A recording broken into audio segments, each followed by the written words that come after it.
예고해드린 대로 바른민주당 최고위원이신 황인석 의원을 모시고 얘기를 나누도록 하겠습니다. 네, 안녕하세요. 반갑습니다. 이제 오늘 저희 방송에 이제 초대를 한 이유도 네. 작년 이맘때가 이제 조국 씨가 장관으로 취임을 했었고, 그리고 한 달 반 정도 장관으로 있었던 시기여서, 네. 그래서 1년 전에 조국 씨가 장관으로 임명되고 나서 그 다음에 이제 취임하고 나서 있었던 일을 한번 그 당시를 돌이켜보고, 그때 있었던 일들이 지금 왔을 때 보니까 어떻게 되어 있는지를 한번 전체적인 리뷰를 하려고 네. 이제 모신 거잖아요. 네. 네. 자, 그때 그 조국 이거부터 여쭤볼게요. 그러니까는 황 위원께서 생각하시기에는 문재인 대통령이 조국 씨를 장관으로 임명한 그 당시의 이유는 뭐라고 그랬고, 지금 생각해 볼 때 뭐라고 생각해요? 글쎄요, 대통령께서 이 조국 장관을 후보자로 지명을 하시면서 언급하신 거는 있죠. 예를 들어서 검찰 개혁, 기타 나아가서 우리 사회의 개혁들을 계속적으로 추진해 나가는 실제 책임자로서, 그래서 그걸 기대한다라는 취지로 말씀을 하신 걸로 제가 기억을 하고, 분명히 그거는 있습니다. 예를 들어서 민정수석으로서 있을 때와 장관으로서 어떤 한 부처를 하나를 책임지고 있을 때와는 위치가 다르니까,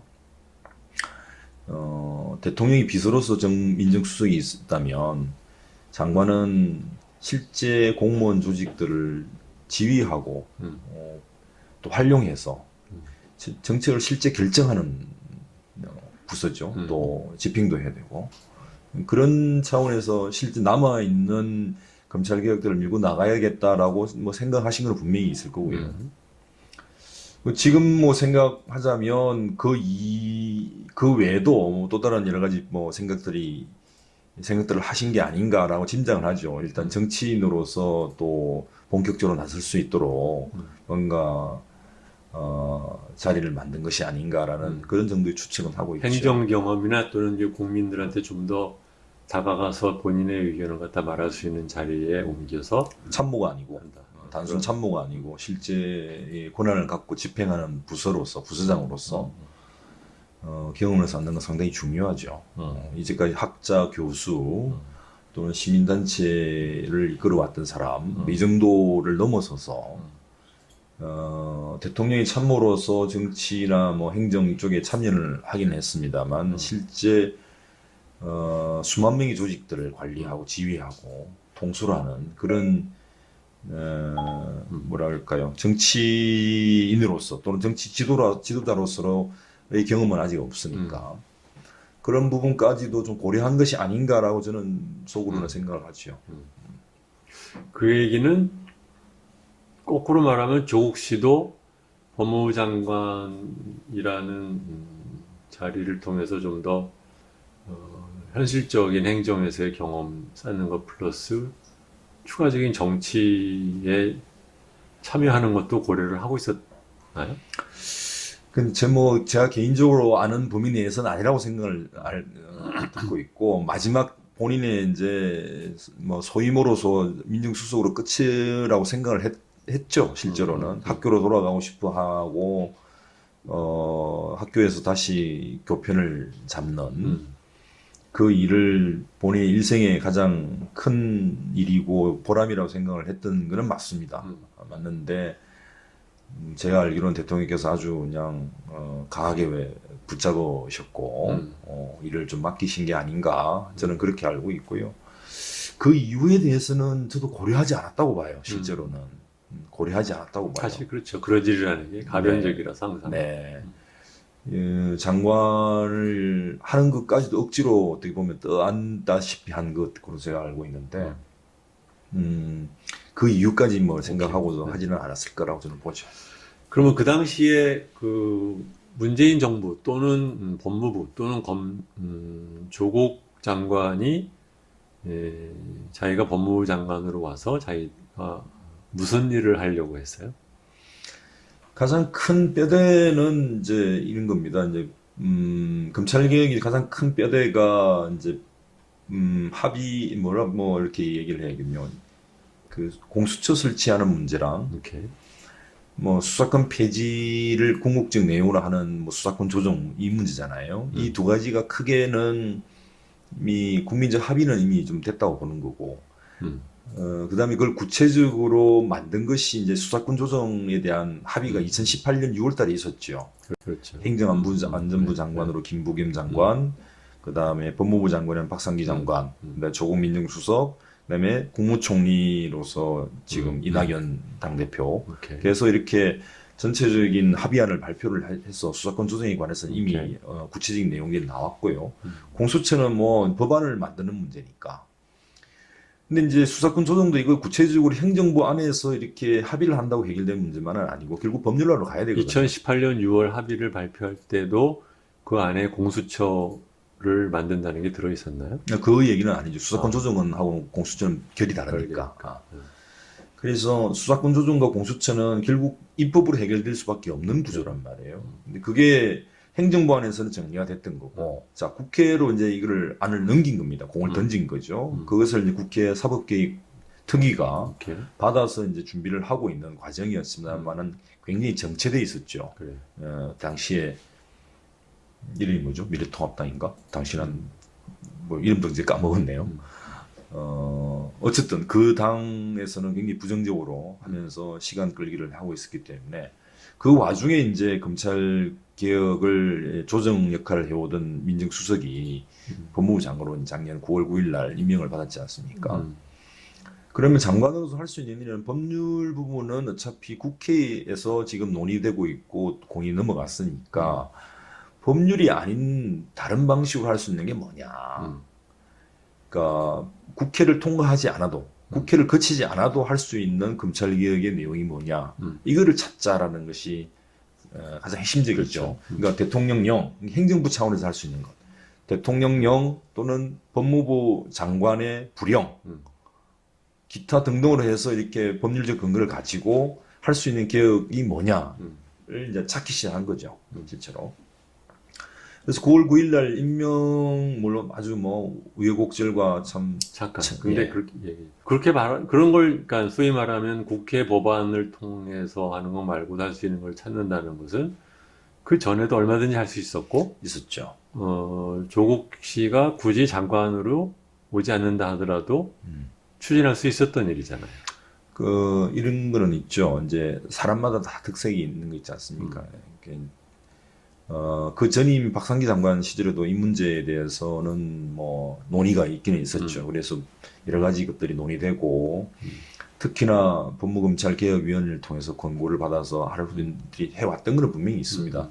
그러나 이제 그 속도나 이 비중 또는 뭐 강도 이런 측면에서 굉장히 느낌에는 나같이 그냥 밖에서 한 번씩 보는 사람 입장에서는 그 검찰개혁위원회인가 그 일이 뭐 지지부진 뭐 한 느낌이 굉장히 강했었어요. 네. 실제로는 대통령께서도 강한 의지를 갖고 계시기는 하지만 이게 구체적으로 모든 일들 중에 하나의 부분이잖아요. 이게 대통령께서 이걸 모두 다 직접 챙길 수는 없는 것이니까 결국 장관이나 또는 뭐 그걸 이어주는 대통령과 부처의 장관을 이어주는 수석실에서 이런 부분들 다 챙겨야 되는데 사실 그 일도 만만치 않은 일이에요. 근데 그 당시에 황희석 의원께서는 박상기 장관 시절에 법무부에서 인권국장을 하고 있었잖아요. 네. 근데 그러니까 어떻게 보면 검찰개혁위원회의 일에 직접적으로 관련은 되지 없죠. 않았었는데 네. 옆에서 보기에 네.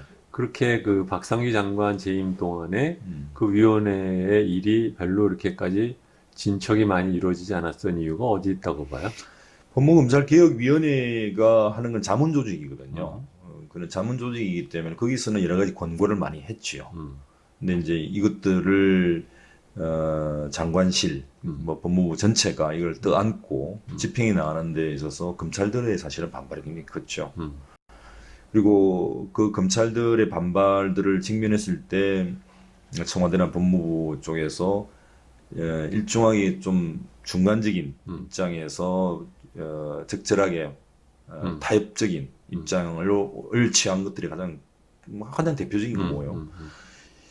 그것이 가장 큰 뭐 배경이기도 하죠. 그래서 진척된 부분도 있습니다만 뜨뜻미지근하게 한 부분들이 많죠. 예를 들어서 과거사 부분 이런 부분에서는 또 좀 미지근한 게 많거든요.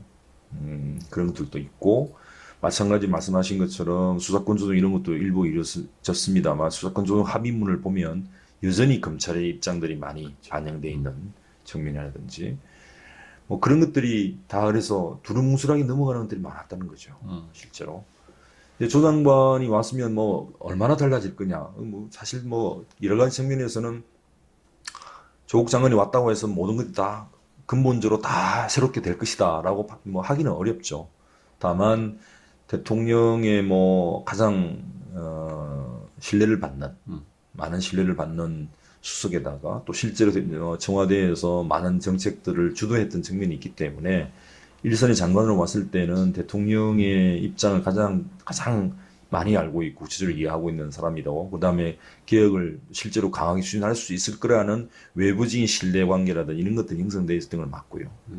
그래서 박상기 장관님도 많은 고생을 하셨고 뭐 애를 썼습니다만 조국 장관이 부임했을 때는 좀 더 많은 진절이 일어날 것을 기대하는 사람들이 많았던 거죠. 그래서 본인은 와서 무엇을 자기가 하겠다고 실제로 얘기를 했습니까? 큰 주제는 아까 말씀드린 것처럼 국회를 거치지 않고서 행정부 차원에서 할 수 있는 검찰 개혁의 방안들 오케이. 그리고 이것을 장기적인 것과 단기적으로 좀 나누자.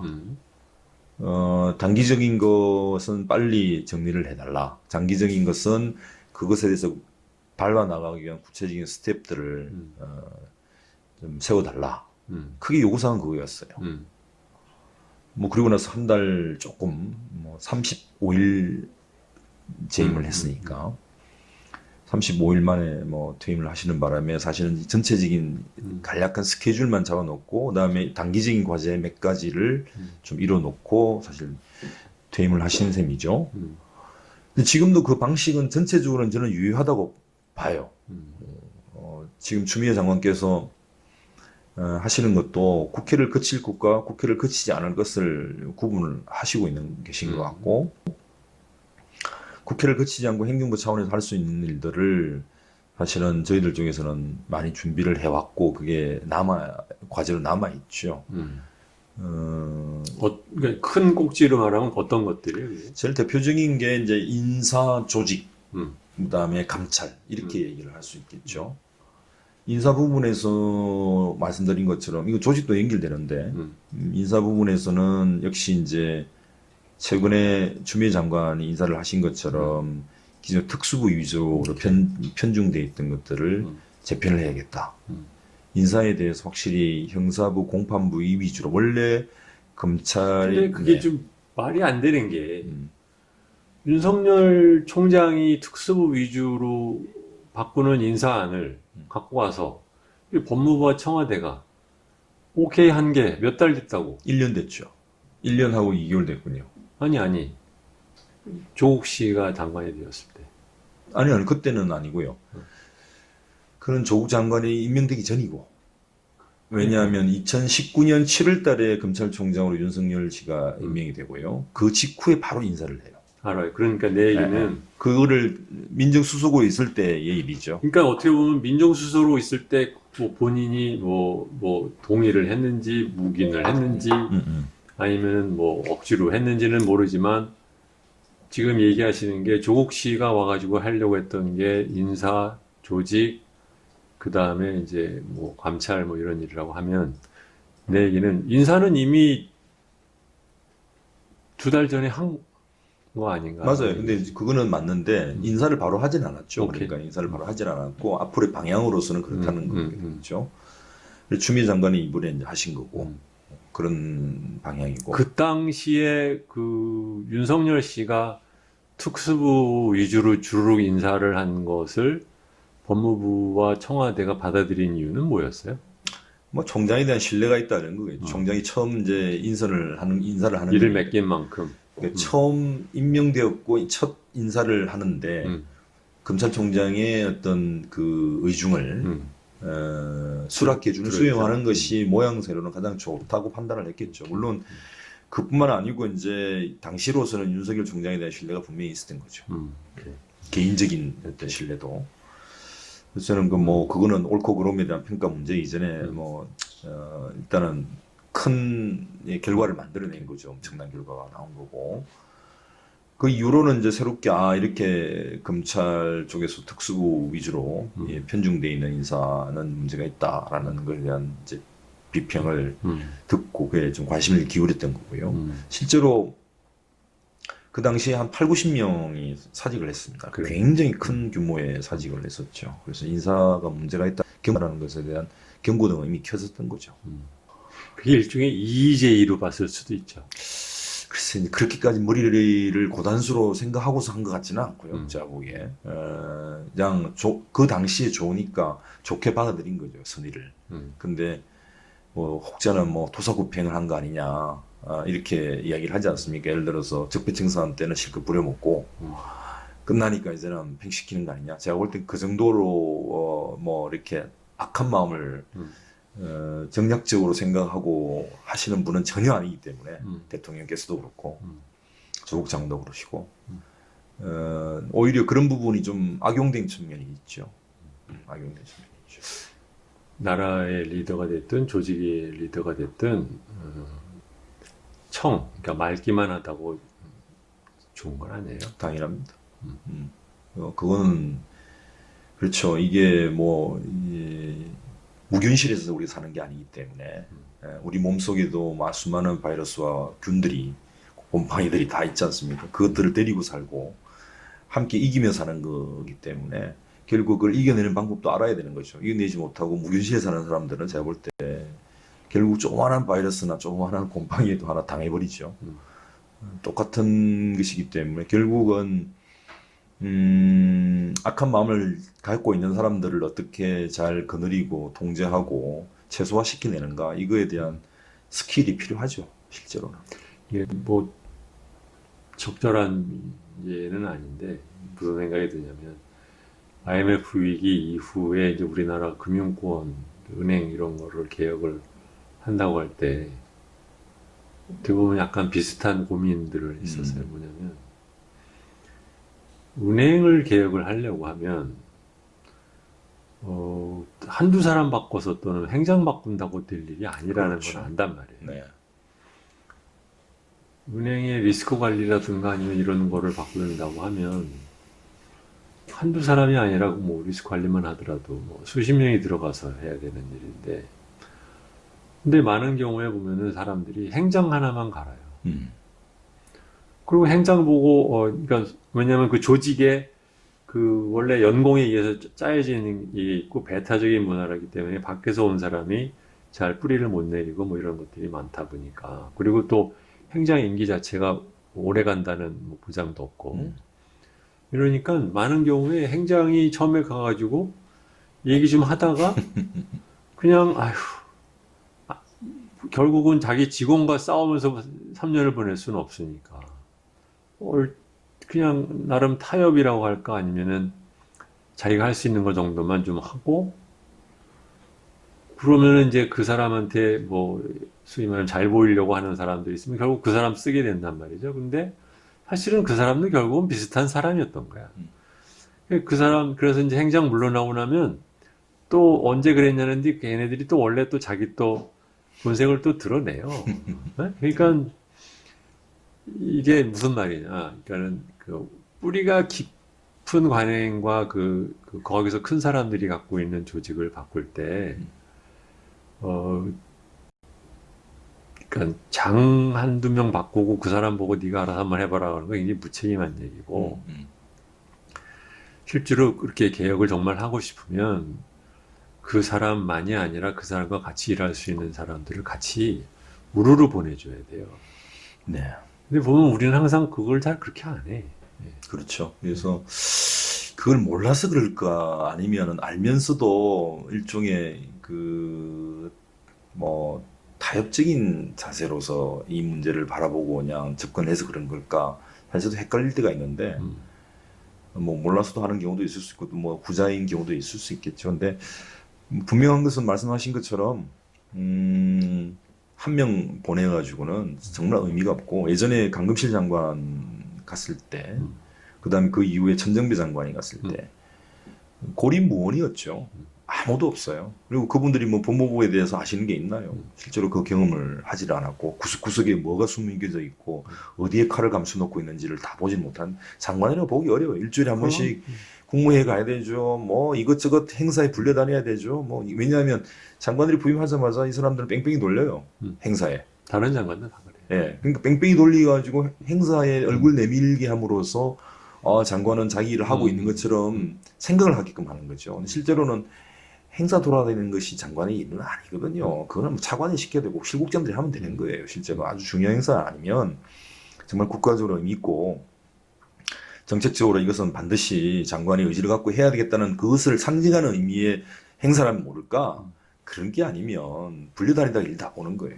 실제로 그런 측면들이 저도 많이 봤는데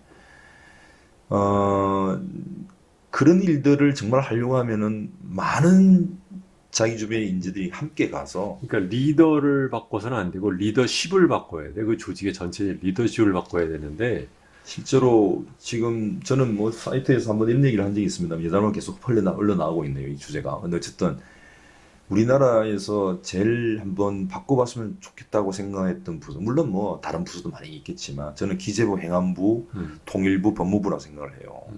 여기에는 정말 외부의 사람들이, 외부에서 정말 열정과 나름대로의 지적인 자산을 갖고 있는 사람들이 들어가서 정말 실국 본부장의 절반 이상을 다 차지하고 획가닥 뒤집어 놔야 돼요. 그러지 않으면은 제가 볼 때 이런 변화가 거의 없을 것 같아요.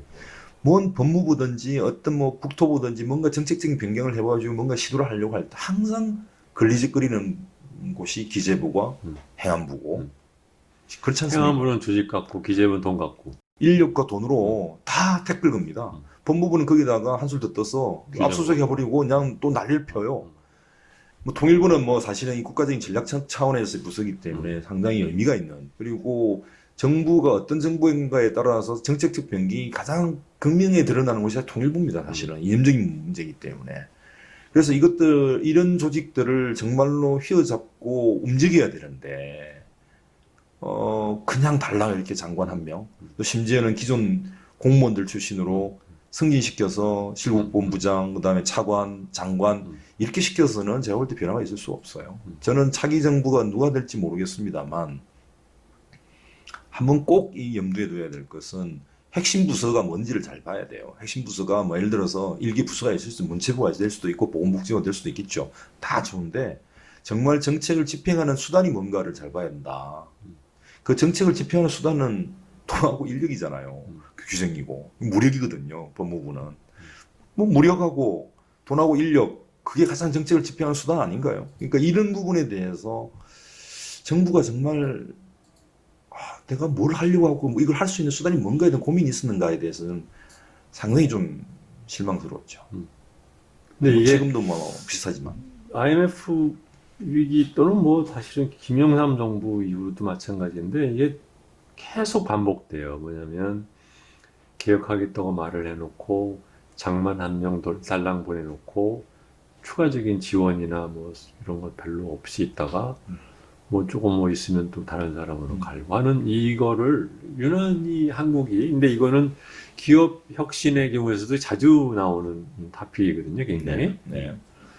그래서 기업 전체적인 차원에서 트랜스포메이션, 변환을 할 때 우리 경영 컨설턴트들이나 경영자들이 하는 방식에 비교하면 너무너무 허술하게 하는 거예요. 도리어 더 복잡하고 큰 국정을 개혁한다는 사람들이 너무 안이하게 일을 처리한다는 느낌이 들 때인데, 원래 다시 돌아봅시다. 그래서 이건 뭐 제가 볼 때는 에이전시 프로블럼이라고 생각해요. 그러니까 일종의 뭐냐면 예를 들어 일종의 회사다라고 한다면 그는 약간 오너가 있는 거죠.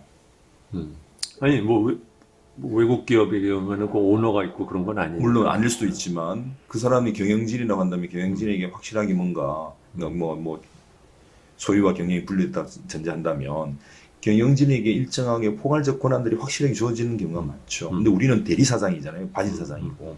그런 경우이기 때문에 좀 비교하기 어려운 측면이 있습니다. 어쨌든 그렇게 기업을 혁신하려고 할 때도 그 기업을 혁신하고 하겠다는 사람이 강력한 리더십을 일단 부여받고 있어요. 실제로 권한을. 그래서 자기가 인력들을 챙겨서 실제 그것들을 가지고 집행해 나가죠. 근데 우리 같은 경우는 사실 5년 단임 정부에 뭐 내가 뭐 계속 이게 해야 될 리가 뭔지 그리고 관료들은 그 사이에 공백에서 자기가 주인인 거죠. 그러니까 그거를 깨려고 하면 결국은 굉장히 큰 마찰을 일으킬 수밖에 없는 상황이 되어버린 거고 그래서 근본적인 개혁을 하려면 이 관료들의 무사한 일과 또는 관성, 그다음에 저항 이런 부분들 어떻게 해결할 것인가에 대해서 사실 새롭게 국정을 이끌어 나갈 앞으로의 새로운 정부가 뭐 들어선다면 그 사람들 중에서는 정말 그 구체적인 수단을 생각을 해봐야 돼요. 이건 뭐 내가 앞으로 한다라는 목표가 중요한 게 아니고 그 목표는 다 이제 대충 다 나와 있는 거죠. 그 목표를 구체적으로 관철시킬 수 있는 수단적 방법이 뭐냐. 그걸 어떻게 확보할 것인가에 대해서 좀 더 관심을 기울여야 된다. 국민들은 이제 뭘 개혁하겠다는 말에 대해서 별로밖에 안 믿어요. 그 뭘 맨날 그 얘기를 했는데 개혁 얘기가 30년 전부터 나온 얘기 아닙니까 이미. 그러니까 똑같은 개혁의 목표를 얘기하는 것은 의미가 없다. 뭐 저도 사실 검찰 개혁을 얘기하고 있습니다만 검찰 개혁을 계속 뭐 이렇게 하는 거는 지겨운 얘기예요. 듣기 싫은 얘기고 저도 하기 싫은 얘기예요. 그럼 구체적으로 뭘 할 것인가를 가지고 그냥 하면 돼요. 그 사람들이. 예를 들어서 법무부의 장관, 뭐 민정수석 어떤 분들이 실제 하면 되는 거예요. 그냥 그걸 가지고 뭐 이렇게 장황하게 설명하는 것 자체가 좀 웃기는 건데 제가 남은 걸 생각하는 거는 그걸 구체적인 수단을 확보하고 그에 대한 결단을 하는 게 중요한 것이지 지금은 그 외에 뭐 이야기할 건 사실 별로 없어요. 조국 장관 1년 전에 지금 얘기를 하다가 나왔습니다만 저는 마찬가지로 생각합니다. 구체적인 수단을 어떻게 확보할 것인가. 그거를 일극을 갈 수 있는 정치적 권위를 어떻게 확보할 건가. 저는 이 문제가 있다고 보죠. 인사 얘기를 했는데 사실은 이제 더 큰 것은 이제 조직이었는데 네. 그래서 이제 조국 장관이 있으면서 자기가 법무부의 조직을 어떤 식으로 하겠다는 그 어느 정도의 보관을 갖고 왔나요? 아니면은 있다면 있었고 없었다면 없던 건데요. 구체적인까지 사실은 저도 인권국장으로 있다가 또 겸임을 하면서 갑자기 이제 검찰개혁 지원단에 들어가게 됐죠. 근데 그 주변의 사람들은 또 검사들이에요. 당연히 그 검사들이 일부 포함되는 것도 당연하긴 한데, 그러나 이제 아무래도 검찰국에 있는 검사들과 또 지원단에 있는 검사들 다들 보면은 본인들의 문제이기 때문에 아무래도 소극적으로 안 할 수밖에 없죠. 이거 아젠다를 그럼 잡아 나가야 되는 건데 조직 문제에 관해서는 양적인 부분에서는 바로 손을 댈 수가 없는 상황이 있어요. 왜냐하면 검사들의 정원법이 있거든요. 오케이. 그것 때문에 안 되는 거고 아예 손을 댈 수 없는 거. 결국 대통령령으로 검찰청 사무기구라는 규정을 개정을 해서 조직을 축소해야겠다.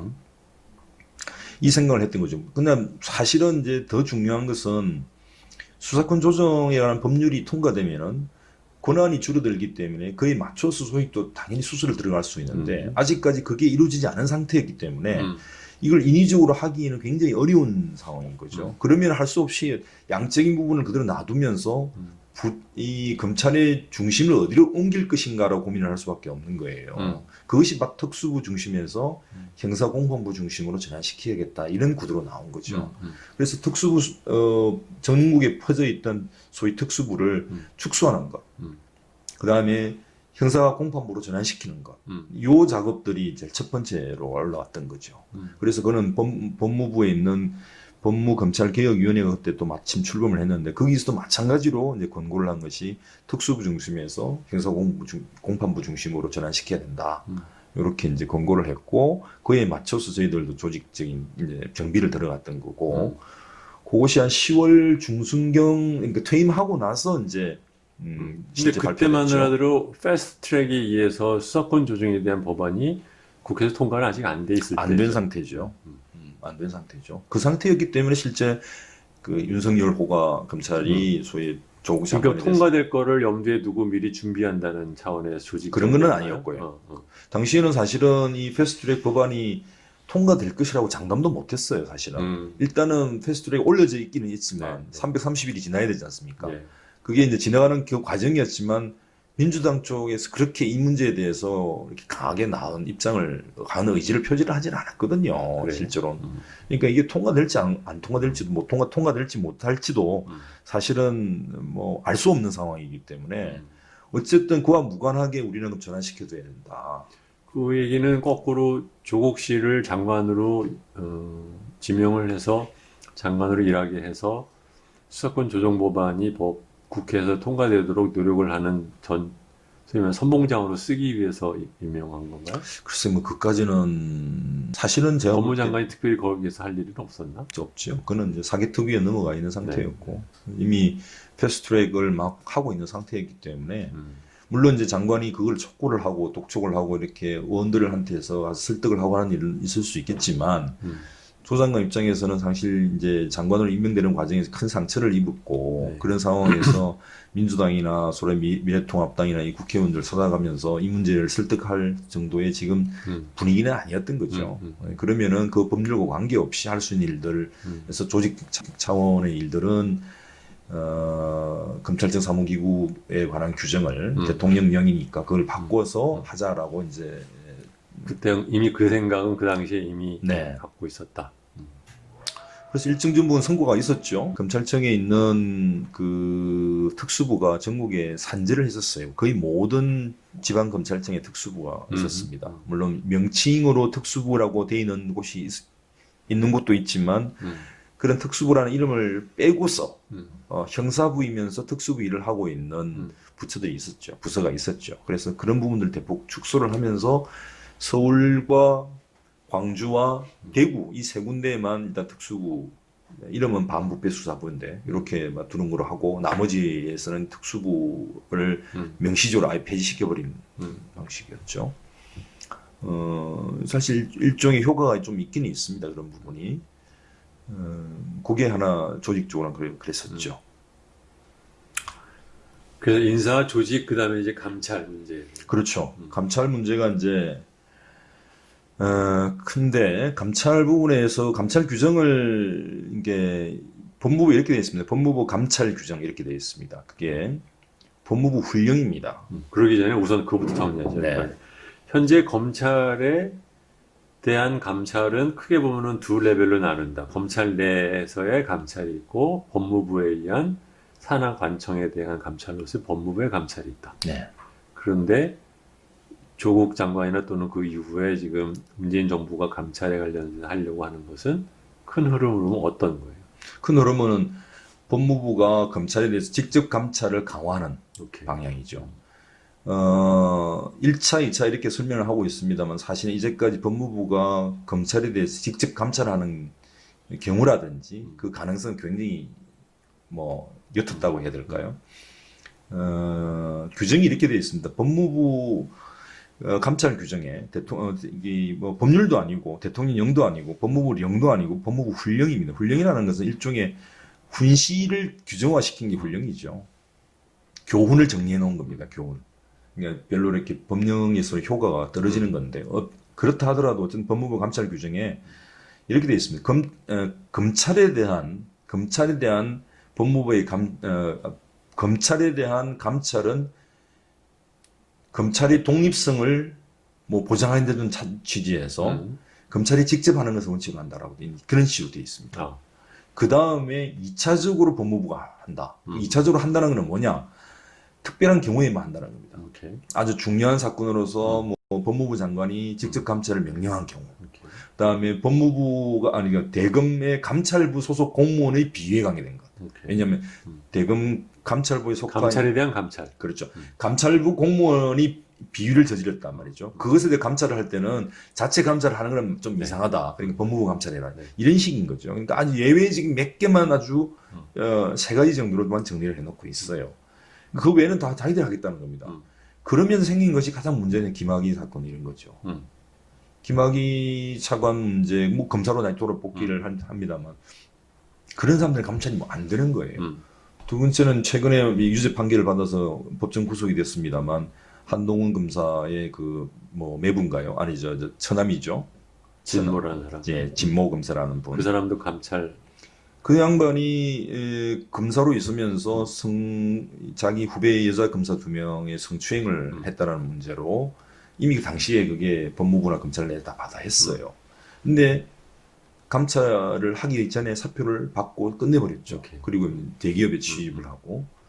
그러니까 그런 감찰이 작동이 안 되는 겁니다. 그러니까 자체 정화라는 건 사실 거짓말이에요. 그러니까 검찰청에 속해 있는 공무원들이 검사 말고도 검찰 뭐 수사관도 있고 사무관들 뭐 계장들 뭐 수많은 사람들이 있지 않습니까? 소위 그 사람들이 훨씬 숫자가 많죠. 검사들이 약 2,200명이고 검찰청에 있는 수사관들이 한 6천여 명, 기타 뭐 공무원들 이렇게 하면 뭐 1,000명이 되잖아요. 총 9,000명 가량이 되는데 검찰 공무원들에 대해서 일반 검찰 수사관이나 사무관들, 계장 이런 사람들이 비위에 대해서는 사실 굉장히 엄격하게 자체 감찰을 하는 것 같아요. 근데 검사들의 비위에 대해서는 검사들은 다 이 초록이 동색이라고 자기들끼리 넘어갔던 거예요. 근데 그 문제에 대해서 법무부가 이때까지 어떻게 할 수가 없어요. 왜냐? 검찰이 자기들 독립적이다라고 하면 자기들이 알아서 하겠다라고 이렇게 선을 그어놓고 있기 때문에 그 규정을 그대로 이때까지 계속 가지고 왔던 거고요. 그 때문에 생긴 문제가 있음에도 불구하고 아무도 고치려고 하지 않았던 거죠. 검찰총장을 지낸 사람을 법무부 장관을 시키니까 뭐 당연히 그렇죠. 그렇게 되는. 네. 그래서 이 직접 감찰을 강화할 수 있는 방향으로 개정을 시도를 했는데 제가 주문은 아니죠. 왜냐하면 그거는 법무부 감찰 담당 감찰관실에서 그 규정을 핸들링을 하죠. 그래서 그 문제에 굉장히 서로 의견 조율이 어려웠어요. 왜냐하면 감찰관실에 있는 사람들이 핵심들이 다 검사들이에요. 결국 이 문제 가지고 하다가 아주 일부 개정하는 것으로 그냥 넘어가고 말았죠. 감찰 규정도. 이제 그 개정은 조 장관이 퇴임한 뒤에 이루어졌는데, 그러니까 이게 소위 말해서 유명무실하게 되어버리는 그런 셈이죠. 그래서 계획이 약간 실종돼 버리는. 지금도 그렇죠. 지금 규정이 그때 만들어진 규정입니다. 10월 며칠 날을 그러니까 말하자면 요약하면 문재인 정권 출범 3년이 지난 후도 조국 장관 사태를 겪고 1년이 지난 지금도 검찰에 대한 법무부 감찰에 대한 규정은 아직도 근본적으로 똑같다.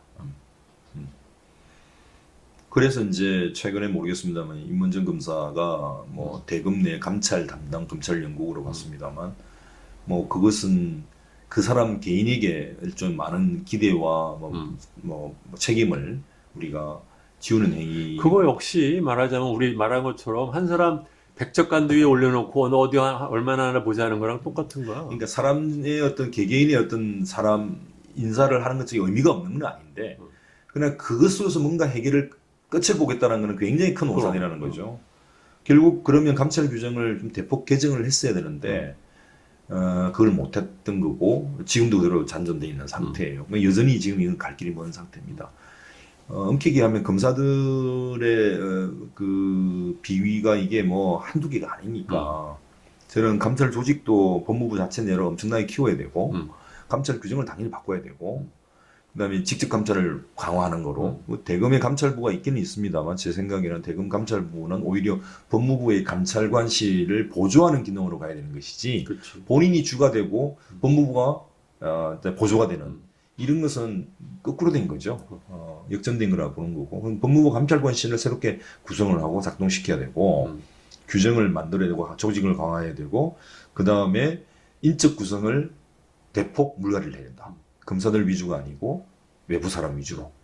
그래서 사실은 한 뭐 10년 정도의 경력이 있는 변호사라면 사실은 형사 기록들을 다 볼 수 있고 이것들을 검사들이 제대로 수사를 했는지 제대로 수사하지 않았는지 그 다음에 검사들의 비행 자체가 어떠한 것인지는 웬만큼 다 알 수 있어요. 그러면 그런 사람들 위주로 해가지고 감찰관실을 사실 다 개편을 해야 돼요. 그렇게 얘기하면. 검사들은 제가 볼 때 최소한으로 두고 보조적으로만 두게. 왜냐하면 검찰 내부에 독특한 여러 가지 소스들이 있을 수 있기 때문에 그런 검사들이나 검찰 공무원들 일부 필요함이 필요합니다. 전혀 이게 완전 맥이 다 끊겨버리면 어려운 거니까 다만 리더들을 그 안에 조직을 전체를 관장하는 사람들이 검사들이 되어서는 안 되죠. 그런 방향의 개혁들이 이루어져야 되는데 모르겠습니다. 이건 뭐 제대로 안 됐던 거고 그 이후에 뭐 앞으로 이 정부 내에서 뭐 할 문제 여전히 뭐 추미애 장관 또는 뭐 다른 어떤 누구 오더라도 이런 과제가 남아 있는 거고 다음 정부에서도 마찬가지로 이런 계획들이 과제들이 잡혀 있어야 되죠. 그래서 이거는 앞으로 뭐 검찰을 개혁하겠다 이렇게 할 문제가 아니고 내부에서 정말 이 방침을 가지고 구체적으로 집행해버리면 되는 일을 뭐 떠들고 자시고 할 일도 안 해요. 이거는 정말로 장관이면 장관, 대통령이면 대통령이 할 수 있는 일들을 정해놓고 이건 이렇게 하자 딱 하고 내부에서 근데 결정하고 집행하면 되는 거예요. 이게 나는 이제 기업 차원에서 이런저런 혁신을 해본 경험을 조금 반출을 해보면 이런 것들도 있어요. 뭐냐면 개혁을 한다. 그것이 이제 굉장히 그 대대적인 개혁이다 할 경우에는 무엇이 문제인지는 알겠는데 무엇으로 가를지 무엇으로 가는 과정의 그 이행기는 어떻게 매니지할지 이건 사실은 안 해본 거거든요. 그러니까 이제 그거는 실제로 가서 닥쳐서 해볼 수밖에 없어요. 네.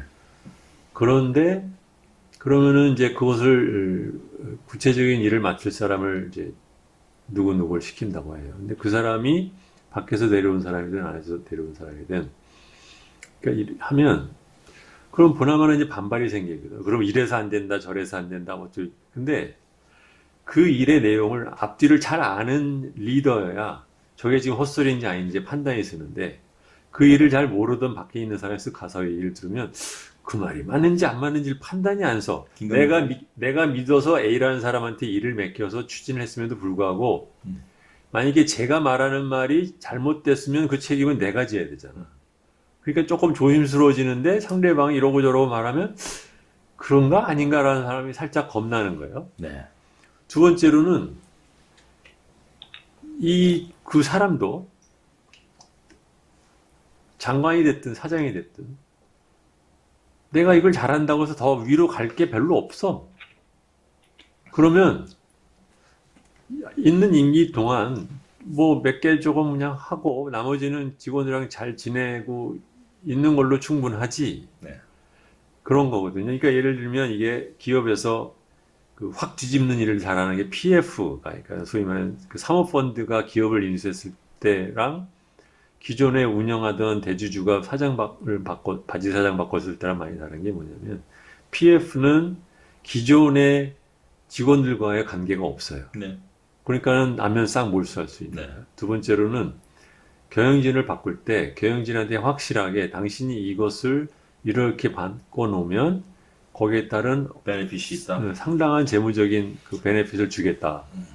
라고 해서 그 사람이 그 회사 안에서는 더 갈 데가 없지만 이것이 성공할 때 굉장한 그 혜택을 받을 수 있게 그렇게 컨트랙트를 한단 말이에요. 네. 근데 재벌 같은 대주주에서 이렇게 사장을 바꿀 때는 그거 주기 좀 아깝거든.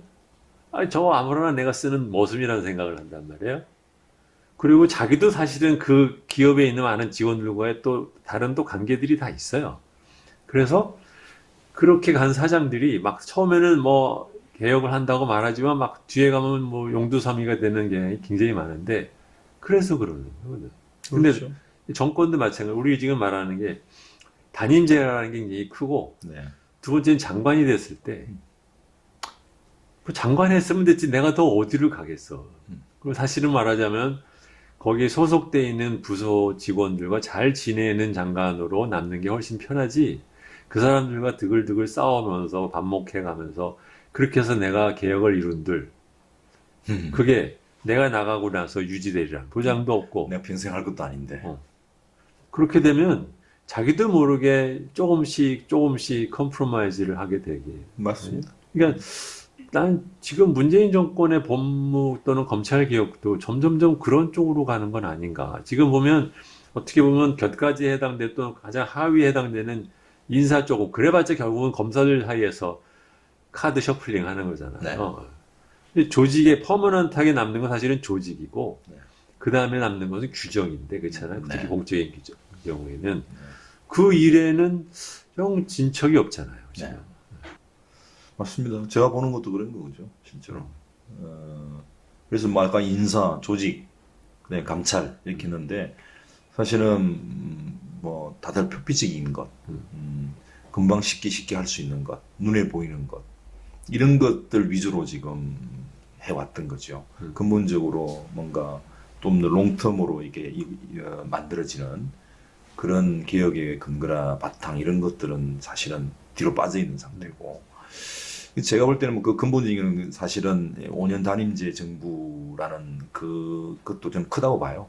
뭐 5년 안에 끝난 사실은 이제 5년 단임제라는 게 한편에서는 5년 안에 내가 할 것 다 해볼 수 있고 마음대로 해도 된다는 또 역으로 보면 그런 것일 수 있는데 이제 그 문제에 관해서는 확실히 대통령의 여러 가지 성품이나 또는 여러 가지 뭐 기질이란 말을 쓸 수 있다면 그런 것에 좌우되는 측면도 사실 큽니다. 커요. 그것을 보면서 밑에 있는 참모들이나 부처의 장관들은 그에 따라 판단할 수밖에 없는 거거든요. 뭐 이거에 대해서는 대통령께서는 이러이러한 뭐 성정을 갖고 계신 분이니까 이러이러하다라고 다 해석을 하고 그에 따라서 맞추는 거죠. 근데 실제로는 모르겠어요. 대통령께서 뭐 어떤 생각을 하고 계신지는. 저는 뭐 두 번 뵙고 얘기를 나눠봤습니다만, 제가 아는 범위에서 좀 상황을 다 파악하고 계신 것 같긴 한데, 전체적으로 이래라 저래라 얘기를 안 하시는 분인 것 같고, 밑에 있는 사람들은 오히려 그것을 자기 편한 대로 좀 해석하는 경향이 좀 있지 않은가. 제가 볼 때는 많이 참고 계신 것 같고, 그냥 그거를 구체적인 언어로 표시를 안 하고, 또 밑에 있는 직원들을 막 이렇게 체근하고, 그러지를 않으신 것 뿐이지. 근데 그것도 본인의 이 모든 게 본인 스타일이지만 그게 다 모든 것 본인의 책임이기도 해요. 한편에서는. 아무튼 뭐 지금은 이 코로나 국면이기 때문에 이 검찰개혁 이런 문제가 사실은 전체적인 아젠다에서 중요도를 차지하기는 어렵습니다만 지금은 집권 후반기는 사실 코로나 때문에 모든 것들이 다 달라지는 상황이잖아요. 그러니까 일단 코로나 문제를 잘 해결하는 것이 사실은 제일 중요한 문제죠. 국민의 건강이 걸려 있는 문제고 전체 나라의 경제가 또 여기에 휘청휘청하고 있기 때문에 사실은 그 문제를 집중하는 것이 저는 맞다고 보고 근데 검찰개혁 나머지 사람들이 뭐 법무부 장관이나 민정수석 기타 여기 관계된 분들이 해결을 해줘야죠. 그건 뭐 책임지고 그거를 BH 또는 대통령께서 직접 모든 걸 부담하고 하라고 얘기하는 건 저는 좀 난세사라고 생각하는 거죠. 눈치 보지 말고 해야 되는 겁니다. 저는 사실은 조 장관이 대통령의 어떤 큰 복심으로서 검찰개혁에 관해서는 저는 뭐 그렇게 생각을 하는데 추미애 장관께서도 그걸 이어받으신 분이고 본인 스스로 할 수 있는 것들이 있기 때문에 주저하지 않고 저는 해 나가야 되는데 문제는 뭐냐면 그걸 뒷받침해 줄 수 있는 사람이 그렇게 별로 없다는 거죠. 실제로는 혼자서 한다는 것 불가능합니다. 사실은 지금 법무부의 추 장관이 계시지만 추 장관 옆에 실국 본부장들을 보면 사실은 글쎄요 이제는 뭐 물론 새로운 분들이 가셨죠. 법무실장도 새로 들어가고 인권국장도 최근에 다시 들어가고 감찰관으로는 전임 검사 출신이긴 하지만 변호사로서 했던 분이 또 들어가 있고 뭐 그런 상황입니다만 초기에 첫 전반기 그러니까 이 정부의 전반기 법무부에 들어가 있던 사람들이 갖고 있는 뭐랄까요 의지 이런 거보다는 좀 뒤로 빠져 있는 뒤로가 의지가 좀 뭐랄까 한번 물을 수 있는 느낌이 들어요. 그러니까 새롭게 뭔가 불을 지펴줄 필요가 있는데 그 불을 지펴주는 사람이 무조건 대통령이라고 혼자 위만 쳐다보고 있을 수는 없는 거고. 그럼 장관하고 본인들이 해결해야 되는 거지. 실국 본부장들이 이게 나의 역사적인 책무다라고 생각을 하고 내가 여기 왜 왔는가라고 생각해봐야죠. 법무부 얘기를 이제 해서 그렇습니다만 사실 아까 기재부라든지 행안부도 저는 마찬가지로 생각하는데 정말 좀 물갈이가 좀 필요하다.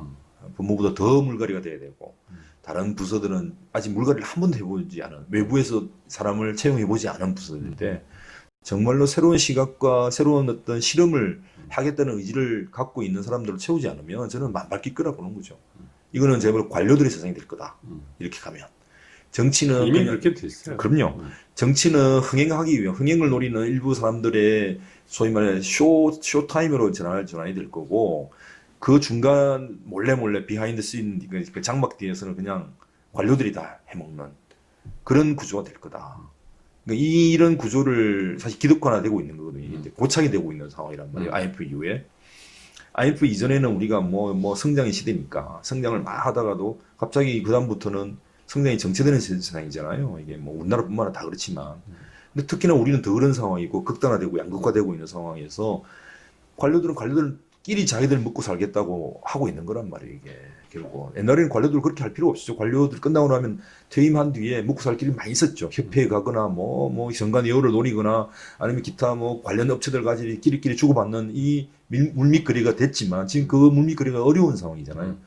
그런 상황에서는 결국 오래오래 버티면서 자기들 이익들을 오히려 갖춰 나가겠다고 생각하고 있는 게 저는 눈에 보이는데 5년 단임 정부의 장관 혼자 가서 뭘 어떻게 한다 이건 저는 불가능하다. 이제는 정치 체제가 직접 들어가서 뭔가 국민에게 책임을 지고 개혁을 하지 않으면 저는 이제 어렵다고 보는 거죠. 이게 뭐 얘기가 좀 너무 커졌긴 하지만 우리나라의 이제 정당이 보면 이제 소송구제도의 대통령 소송구제도이다 보니까 많은 경우에 지역 인재 또는 지역색 뭐 이렇게 지역에서 말하자면 사바사바가 잘하는 사람 또는 뭐 보스한테 잘 보인 사람 이런 사람들 순으로 이제 국회의원들 되고 막 이러다 보니까 실제로 많은 사람들이 행정부에 일을 맡길 만한 경험이나 역량을 가지지 않은 사람들이 태반이에요. 네. 의원 내각처럼 주니어 멤버일 때부터 행정부에 들어 일하는 것들이 아니고 비례 뭐 명부제다 이런 네. 식으로 해서 비례대표라서 전문성 있는 사람들이 온 것도 아니고 네. 그러니까 이게 국회와 행정부가 따로 노는 개념이 엇박자죠. 굉장히 네. 강하고 그렇기 때문에 권력 바깥에 있었던 당이 행정부에 갔을 때 행정부를 운영하는 데 동원할 수 있는 인력 자체를 자기들이 안 갖고 있어. 맞습니다. 근데 당장 뭐는 해야겠고. 네.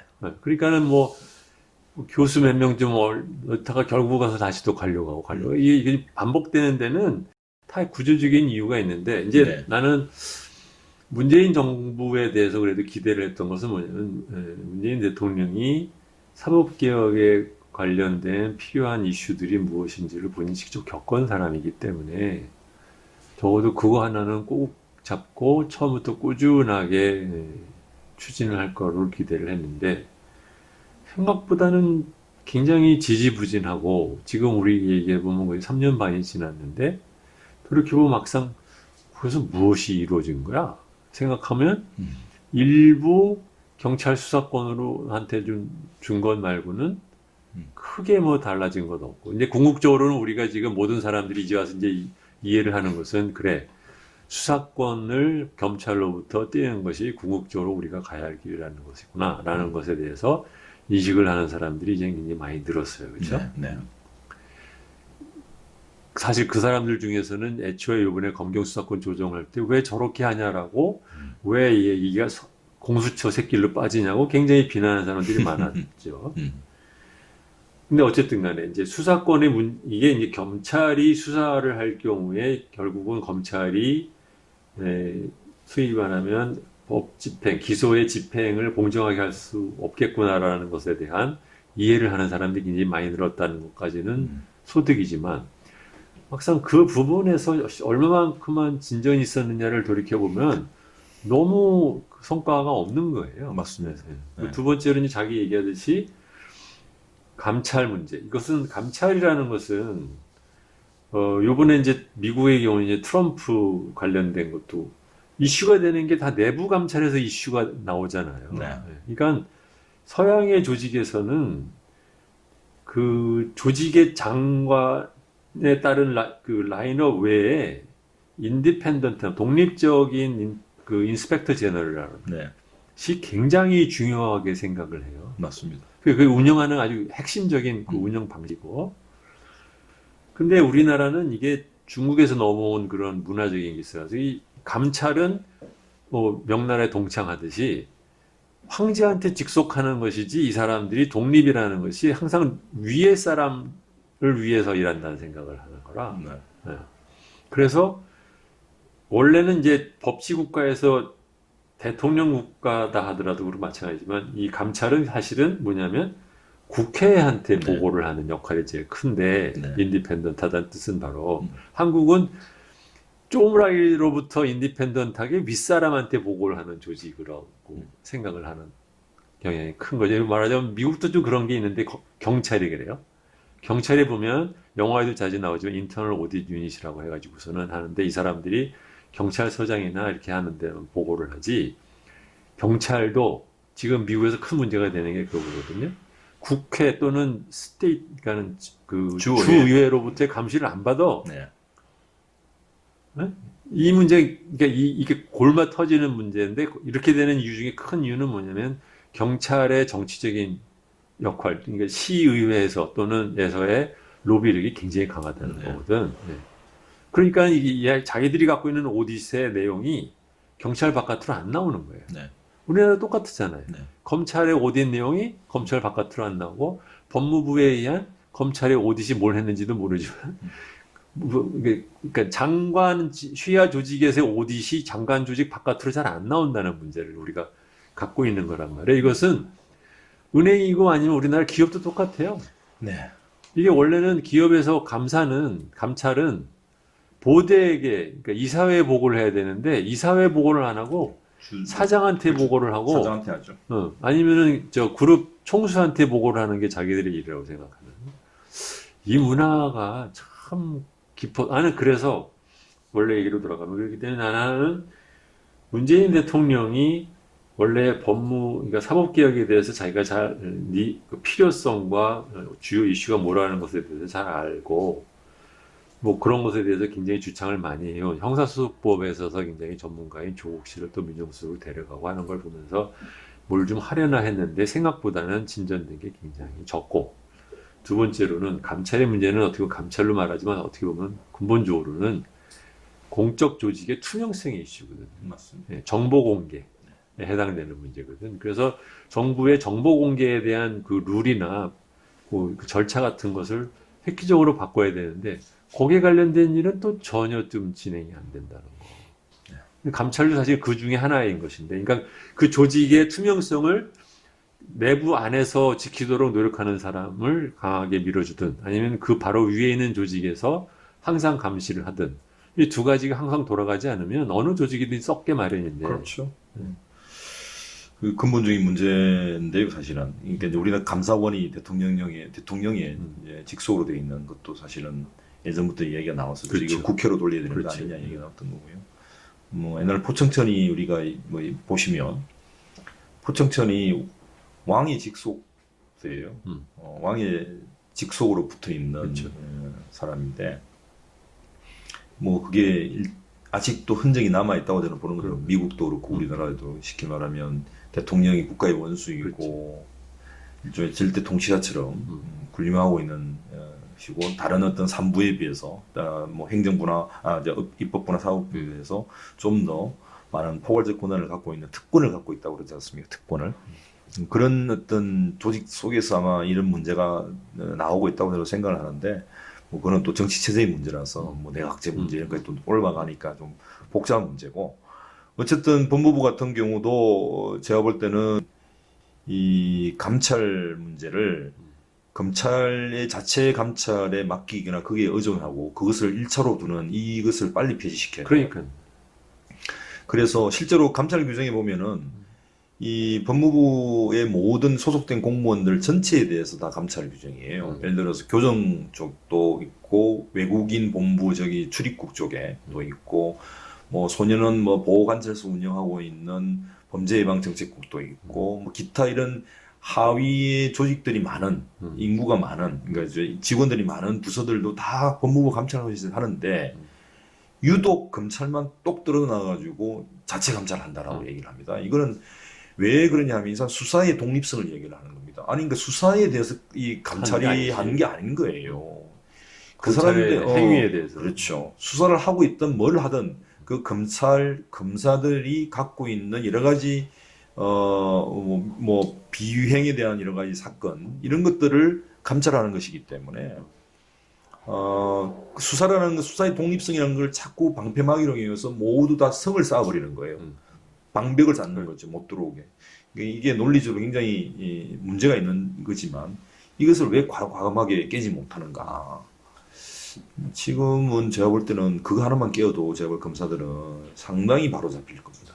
이게 그러니까 기업 조직에서 있었던 사람들이 옛날에 거의 10년, 십몇 년 전에 강금실 장관이 되셨을 때 이제 개인적으로 만난 자리에서 기업에 있는 사람들이 그 얘기를 했단 말이에요. 왜냐면 그렇게 가셨는데 실제로 뭘 하시려고 하면 반발이 클 것이고, 근데 우리가 이제 그뭐 조직에서 경험을 했을 때는 지금 우선적으로 필요한 게 감찰이다. 네.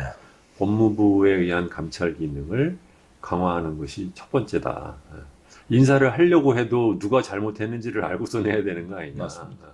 그렇기 때문에 인디펜던트하게 의심이 가는 행동에 대해서 철저하게 그 밝히는 조직을 안 갖고 있는 한 나머지 당신이 무슨 일을 하려고 해도 결국은 껌껌한 데서 이것저것 짚는 거랑 똑같이 된다고. 네.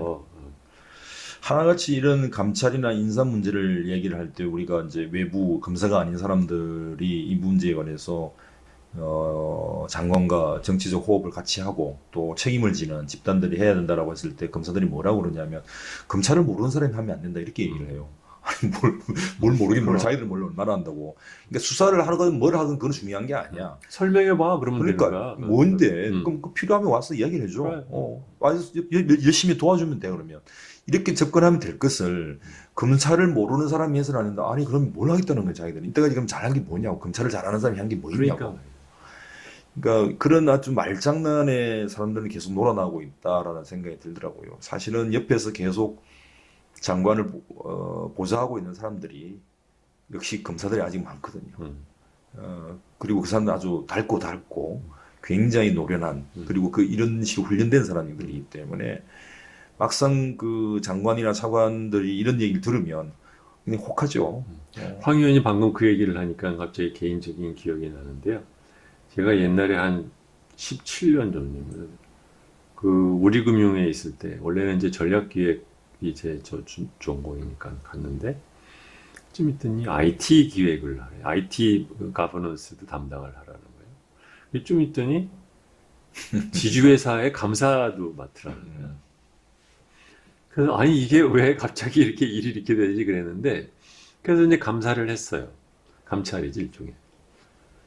그래서 뭐 지주회사 자체가 아니라 이제 그 산하에 있는 조직들, 은행들 뭐 이렇게 하는데 해보니까 이게 뭐 건드리기만 하면 다 나와.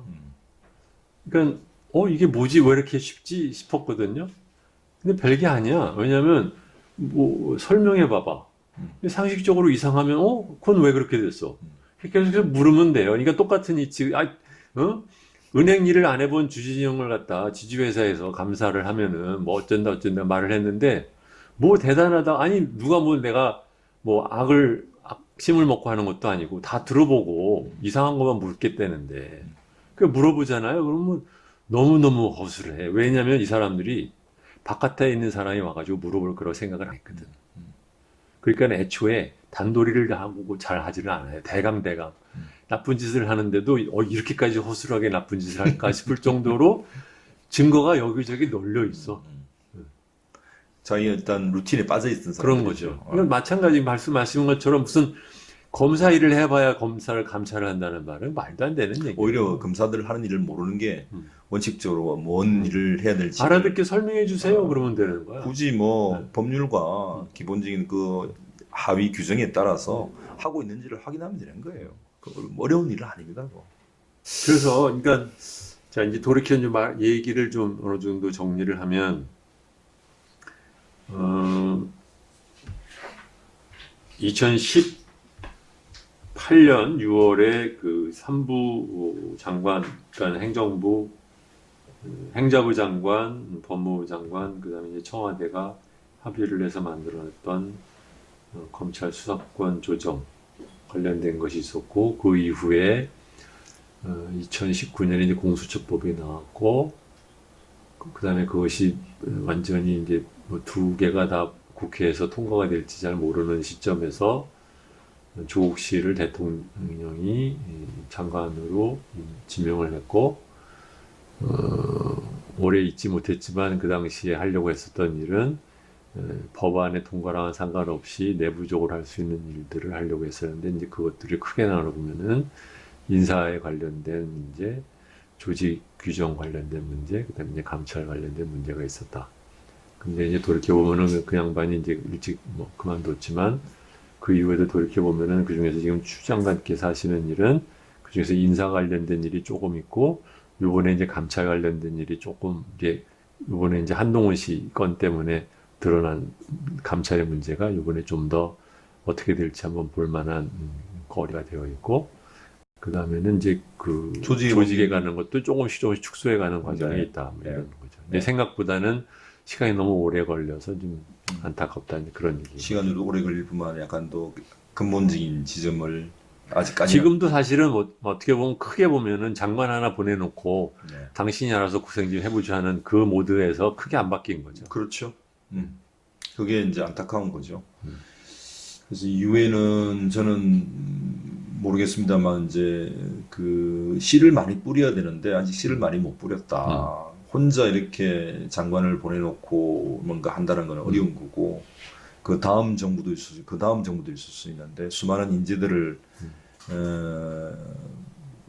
채용을 해서 젊은 어떤 뭐 사무관이든지 뭐 아니면 서기관 그다음에 뭐 위에 있는 부의사관 이렇게 급으로 해서 많은 사람들을 충청들이 다 배치를 해서 경험을 쌓게 하고 새로운 정신을 불어 넣어야만 그 사람들이 성장하고 경험을 해서 그 다음 단계에서는 새로운 실국본부장의 후보들이 나오고 또 그 이후에 새로운 열매들을 맺게 될 건데 이번 정부에서 저는 제일 아쉬운 부분은 아까 말씀하신 것처럼 장관 혼자 보내는 것도 물론 있습니다만 다른 측면에서는 실국본부장급 당장은 이제 써먹어야 될 그룹들 그리고 그 밑에 과장이나 사무관급에 씨를 뿌리질 않았다. 이번 정부에서 그런 씨를 뿌렸어야 되는데 사무관과 과장급의 중층으로 이렇게 많은 씨를 뿌려서 그 중에서 제대로 큰 놈이 있고 제대로 안 큰 놈이 있겠지만 네. 그 다음에 실국본부장도 또 키워나갈 수 있는 이런 여지를 만들었어야 되는데 저는 인사 부분에서 상당히 그 부분은 아쉽죠. 그 문제도 사실은 기업 경영에서 사장 또는 뭐 제가 후배들한테 하는 얘기랑 자주 나오는 테마예요. 무슨 말이냐면 자기 재임 도중에 다 하려고 하지 말아라. 난센스죠. 그럼. 그래서 어느 정도 자기가 중점적으로 추진할 일을 한두 개를 정하고 자기는 그것에 집중을 하고 두 번째로 할 일은 뭐냐면 자기 이후에 할 사람들을 심어놓고 이 사람들을 격려하고 길러놓고서는 가는 것이 훨씬 더 중요할 수도 있다. 맞습니다. 나중에 놓고 보면 키운 사람이 훨씬 더 의미가 있지 자기가 한 일은 별로 뭐 중요하지 않을 수가 있어요. 맞습니다. 근데 그것은 그 사이클을 지나보고 난 다음에 알아. 지금도 저는 넣지 않았다고 그런 게 최소한 과장급 사람들을 대거 새로운 물갈이를 해야 된다. 실국 본부장도 마찬가지지만 통일부에 처음으로 최근에 외부 인사가 소위 통일부 공무원이 아닌 사람이 채용이 됐어요. 처음으로 한 명이. 그 외에는 아직도 실국 본부장은 예전 이명박 정부, 박근혜 정부 때 잘 나가던 사람들이 다 차지하고 있죠. 다른 부처는 말할 필요도 없죠. 기재부, 행안부 뭐 말할 필요 없죠. 이런 구조에서 뭘 할 수 있을까? 저는 굉장히 회의적이에요. 법무부만 유일하게 한 3명 정도를 이제 탈검찰로 해서 넣었는데 저는 도리어 법무부야말로 외부에 상당한 리소스가 있는데도 그럼요. 거의 리소스가 가장 많은 집단 글쎄 말이에요. 부처가 네, 법무부죠. 거긴데. 온갖 변호사 집단이잖아요. 근데 왜 그런지 모르겠다. 게다가 그렇죠. 그 중에는 공부도 더 잘한 사람도 많을 텐데. 공부 1등한 사람들은 저기 저 의사들이잖아요. 뭐 참, 하여튼 좀 안타까운 게 있어요. 그러니까 어떻게 보면 그 제목으로 개혁을 하는 것과 조직으로 개혁을 하는 것은 굉장히 다른 건데, 그렇죠? 네. 이게 기업으로 치면 경영학과 교수를 기업 혁신하라고 갖다 놓지 않습니다. 그건 네. 난센스예요.